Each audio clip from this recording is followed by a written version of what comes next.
Hi, my name's Sophie. I'm a therapist, psychotherapeutic counsellor, and I just wanted to come on to offer something. There's obviously a lot of fear in the world at the moment. I'm seeing a lot of fear around in people in my practice and with family and friends, and I wanted to offer something. I'm going to try and make this as brief as I can, and I'm definitely going to try and embrace non-perfection on this. So let's go. What I really wanted to offer today was something about moving beyond fear and being able to learn from its wisdom.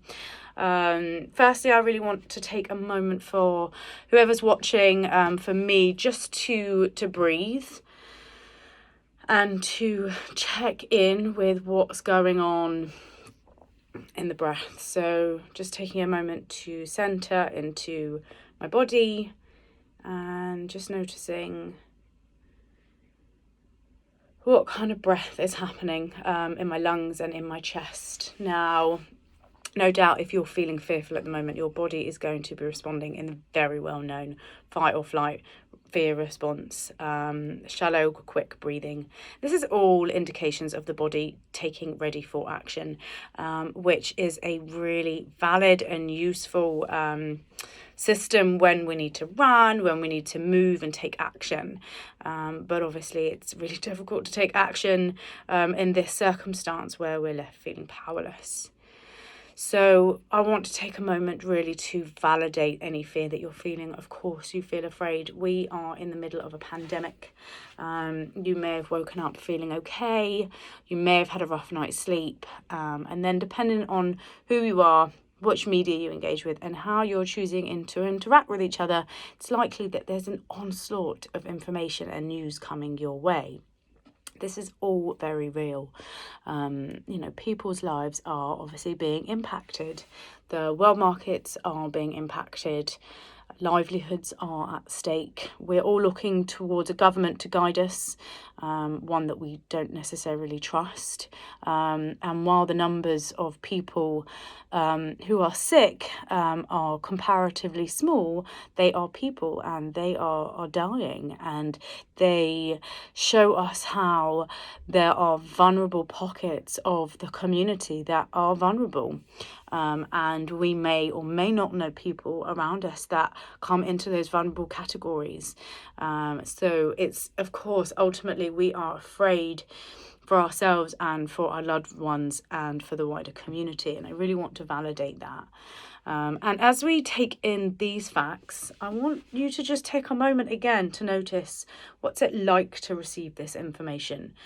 You know this information, but what's it like to hear it again from me? I'm imagining that the fear response is just being added to, and that information is being streamed to us regularly and consistently, no matter where we're choosing to get our information. And so for many of us, it's causing us to feel overwhelmed, to feel helpless, powerless and afraid. So let's start to look, there's a lot of people who are reacting to that fear, which is understandable and normal. Some people are reacting on one end of the scale where there are these big emotions. People are panic buying, they are shopping aggressively, and that's that fight or flight, that's the fight response kind of taking over. Some people are reacting on the other end of the scale.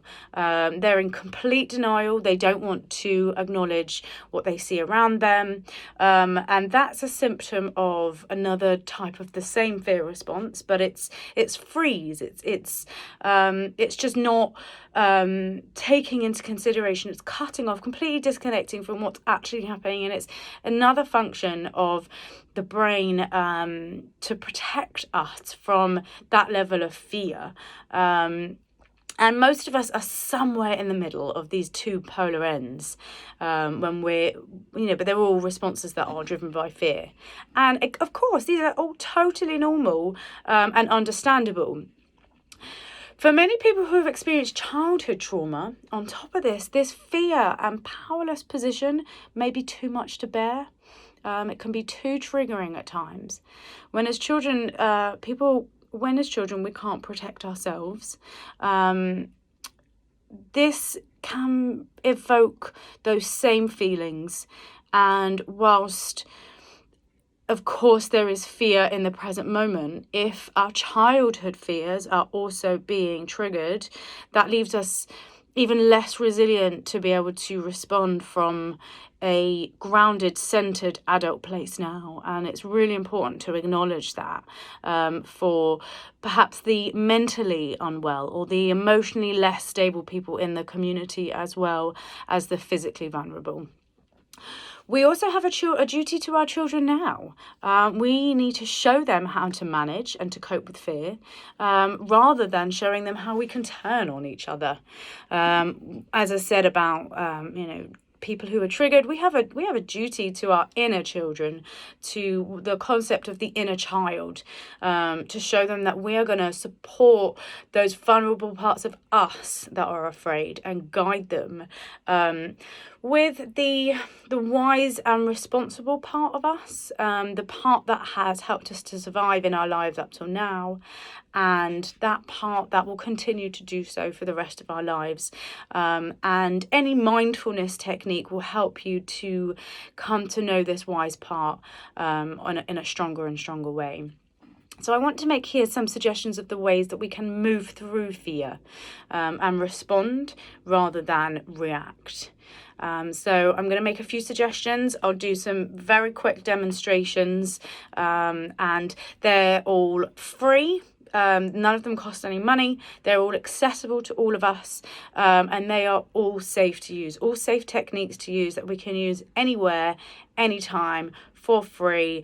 And the great thing is the more that we practice them, the better tool they become. So the first one I want to recommend is breathing. And now I know I've already said this, but it's one of those life tools that can help you with absolutely any scenario. Now, in this particular theme of fear, the advantage or the technique is to breathe out for longer than we breathe in. What we're trying to do is we're trying to get that part of the system that's gone into fight or flight to calm down. We need to tell the body it's okay. You can relax right now. In this moment, there is no immediate threat. There is no tiger chasing us in this moment. And we do that by having a longer breath than the in-breath. So, and it's really important that we hold as well. So what I'm going to do is I'm going to breathe in for 4, I'm going to hold for 2, and then I'm going to breathe out for 6. Now, you can change the numbers are not relevant. Just make sure that you're including a hold and that the out breath lasts longer than the in breath.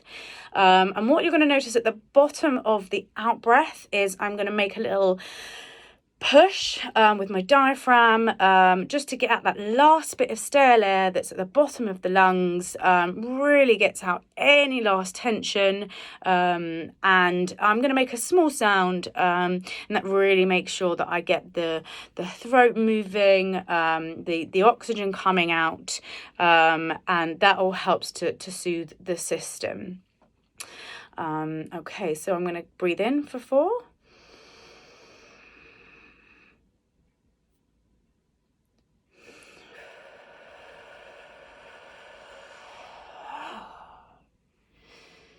And again, breathing in for 4.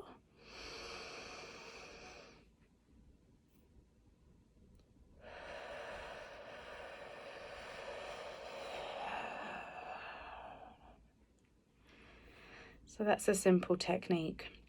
There is another way of doing that and including some more vocalized sounds. I'll do that one now. And this is it's a technique used by Peter Levine, who has a trauma theory, how the body holds trauma. And the technique is really to get more of that system working, to use the vocal cords as a way of soothing the body. So again, I'm going to breathe in for 4, hold for 2, exhale, and on the exhale, I'm going to make a noise.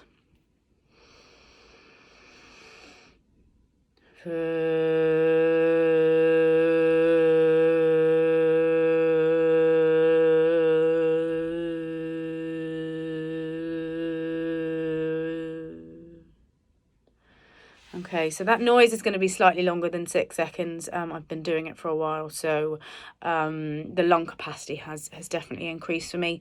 However, you don't have to do it for that length of time. So the next suggestion is to move. A response of the body to fear is to generate cortisol and adrenaline. It's just hormones. These are really, really useful hormones if we need to move, if we need to run, if we need to fight. Obviously, if we're being chased by a tiger, but sometimes we need to chase for the bus or whatever it is. We need to take care of ourselves and protect ourselves. Obviously, if we're stuck indoors in isolation, having cortisol and adrenaline all running around our bodies, or even if we're just in an office with colleagues, that is not going to be helpful hormones at that moment in time. So we're going to just do some moving, lots and lots of suggestions. To add on top of it, if you can do this movement with someone else, if it's safe to do so, try to make it fun, because all of the fun hormones, all of the happy hormones, definitely add to reduced stress. So what we're going to do here, I'm just going to move this round. Oh, a little bit bouncy there. And we're going to make some suggestions of type of movement. So first type of movement we're going to do is just a little bit of stretching. Noticing what it's like just to stretch up, opening up the airwaves, giving a chance for the body just to let go of some of that tension. Now we're going to look at maybe doing a bit of shaking. You don't have to make it full on. We don't have to be doing trauma release exercise, but this is just, shake it off. That's literally where the saying comes from. Shake it off, out of your arms, out of your legs, get the body awake. There we go. Obviously we could do some dancing. This can help. Please don't judge my dancing. This is just for the thing. Or we could do some walking. Take a walk with a friend, take a walk with a loved one, get them out the house if it is safe to do so. Now, the next one I want to suggest is creative. So find a way to be creative. Ooh. Sorry about this. Gone for a little ride. So create something. Paint, make some mud puddles, cook a batch of food, do a clear out. If you're stuck at home and you've got nothing else to do a clear out, create some space in your home, maybe write a silly little poem. Whatever it is, use the energy that's within you to create something. Don't have a purpose for it. Don't let perfectionism take over. This is not about creating something like Shakespeare did. There's the meme going around that he wrote one of his favourite famous plays when they were on lockdown from the plague. That's really lovely, but let's not set ourselves up to fail. We're really here just to create, to make an expression of what we're feeling, really with no purpose, no judgment. Okay, so the next one I want to talk about is soothing.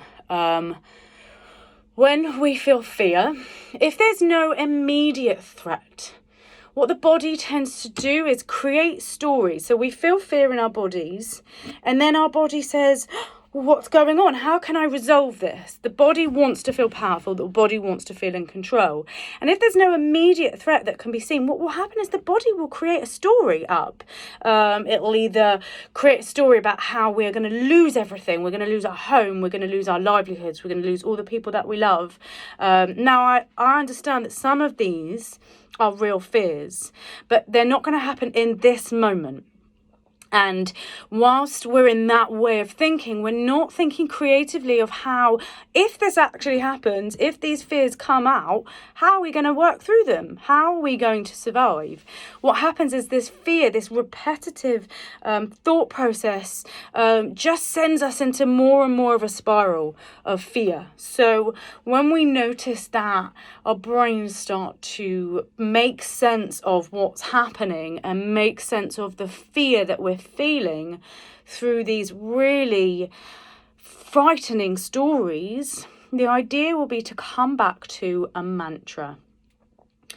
Right now, I am safe. Right now, in this moment, I am safe. And maybe putting the hand on the heart, just reminding the heart that you're here. Something about this heart-brain connection, it's been scientifically proven. It reminds us that we're okay. It's like soothing what you would soothe if you had a frightened child, which many of us do have inside us. So we say, you are safe right now. That's it. Finding a way to soothe and really allowing that in for a moment. And just noticing and practicing and fake it till you make it, because you might not believe it right away. So next, speaking, singing, using your vocal cords. As you saw in the breathing exercise earlier with the VU, that really is based on the idea of the vagus nerve, which is a nerve in the body which helps to help release trauma. I won't go into the details. If you want to know more, it's Peter Levine's Somatic Experiencing, and there's the other theorist is escaping me, apologies, but the vagus nerve trauma work is really about helping the body to feel safe, and speaking and singing with friends and loved ones or on your own is a way to stimulate the vagus nerve to get it into a soothing state. Connecting with others, obviously safely, but in today's day and age, we have ability to connect via the internet. There are a plethora of ways that we can connect with each other. Let people know how you're feeling. Tell them, I am afraid, I am scared. There is no shame in it. In fact, it's really brave and honest and supportive to others to be able to name what's going on for you, and sometimes can take the power away from the words. So to move beyond fear, and this is the next step really, we're looking at, I want to make some suggestions. So one of them is to listen to the fear. And that can sound really, really frightening, but just taking a moment to listen. What is this fear telling you? What's it saying about what's important to you? And let the wisdom of that guide you and move you to respond. If your fear is telling you that you are afraid for your loved ones, call them. Tell them that you love them. Tell them that you're afraid. Ask them what their measures are to keep themselves safe. Ask them if they can, if you can do anything to help them. If you need help, connect with someone. Really use that wisdom of your fear to help you respond to it, and really start to attend to it. What do you need? What this fear telling you that you need? Next would be to join any community efforts that you can safely. Expressing your need to connect, your compassion for others, and allowing this wisdom of the fear to move you to a greater purpose. Now, kind of putting in greater purpose might feel a little bit premature right now. It might feel like too big a word. There is hope in a pandemic like this to create another way of thinking, another way of connecting to ourselves, to the earth, finding meaning in what it means that we are also connected as a world. And I'm not going to put in any kind of meanings here, because it's really, really personal to find meaning and to find a way of moving beyond fear.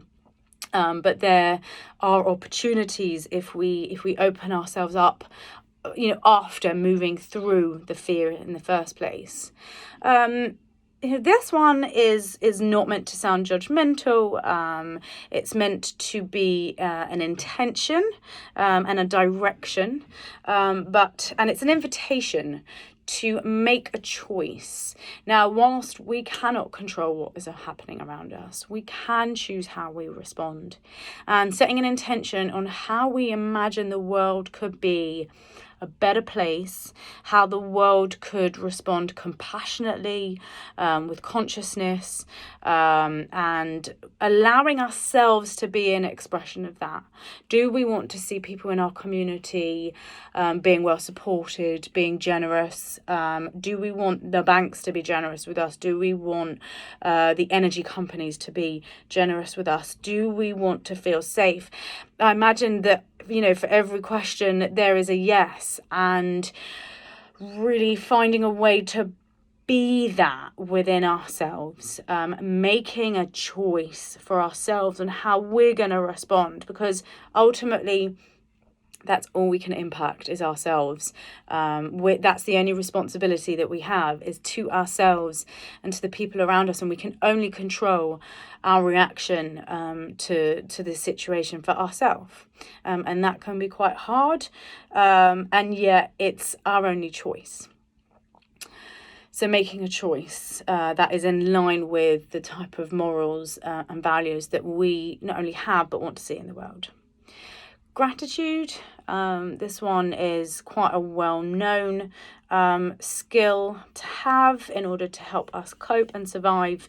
It can feel really difficult to be grateful when things feel overwhelming, and yet there are always things to be grateful for, and finding a way to name some of those things and breathing them in can help us to again feel grounded, to help us not to feel overwhelmed, and to bring in some of those happy hormones that will help get us through. Now, the last one, we've got two more. One, get your news. Of course, it's really important to be informed. Get your news and then disconnect. A constant stream of news coming your way will only add to your fear, unless you have a specific reason that you need to gain information on a regular basis, to make decisions, to be informed. Get your news at the beginning of the day, or after you've had breakfast, or after you have had your lunch. Choose the best time of day where you're going to be the most grounded, when you're going to be able to take it in the most. Don't pick up your phone and have a look at the news as you've woken up your eyes. That's your psyche is like a sponge at that time.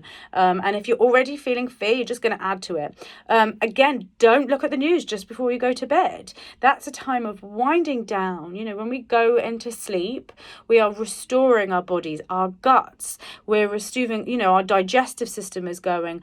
All of those parts of our body that need to calm down, that need to relax, our psyche that's making sense of it all through dreaming.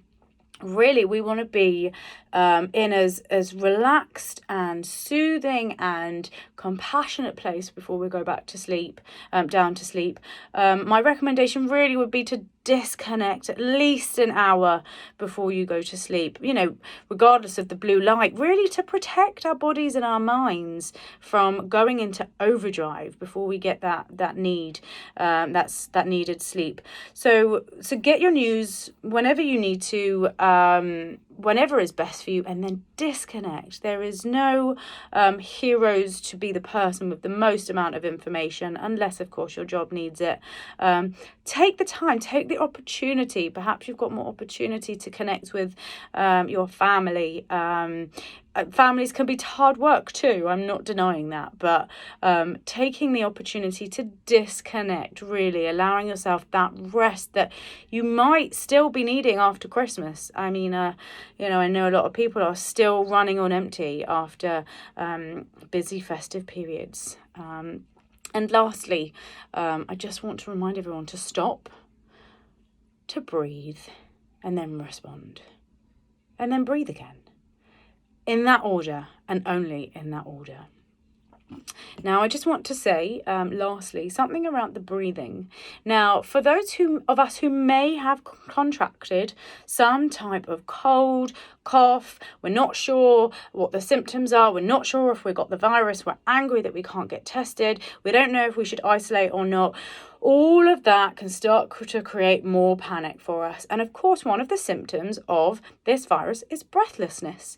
It's an infection that hurts the lungs. So all of that Plus, this panic that's coming is going to send more signals to the body. You're not safe. You're not safe. So these tools of breathing can help us not only to move through fear, but to keep a constant stream of you are safe back to the body, helping the body to breathe and get the fresh oxygen that it needs in order to recover if we have this virus, and to stop panic.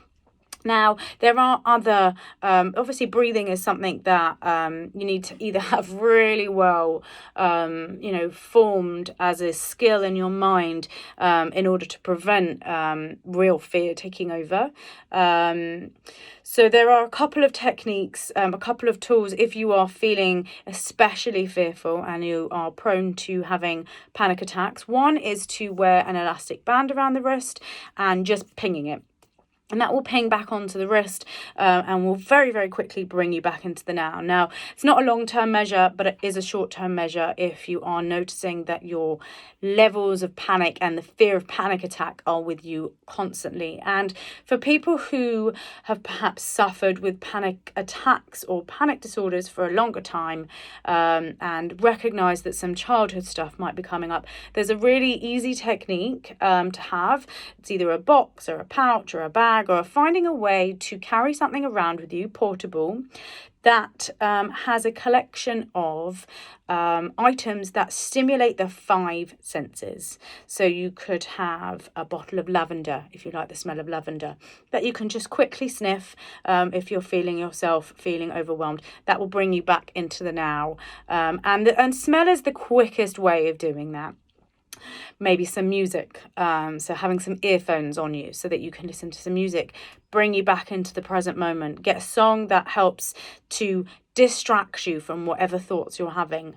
Something to taste, some sugar, a biscuit, a piece of chocolate, something to get those taste buds going, brings you back into the now very, very quickly. A cold drink, that works, either with taste and with sensation. So, another technique is noticing, is it cold? Is it warm here?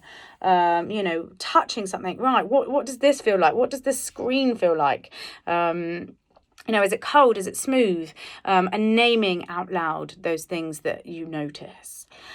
So I hope that's helpful. I really do. If you've made it through this far, then thank you. I understand I've been speaking for a long time, but I hope that is really useful.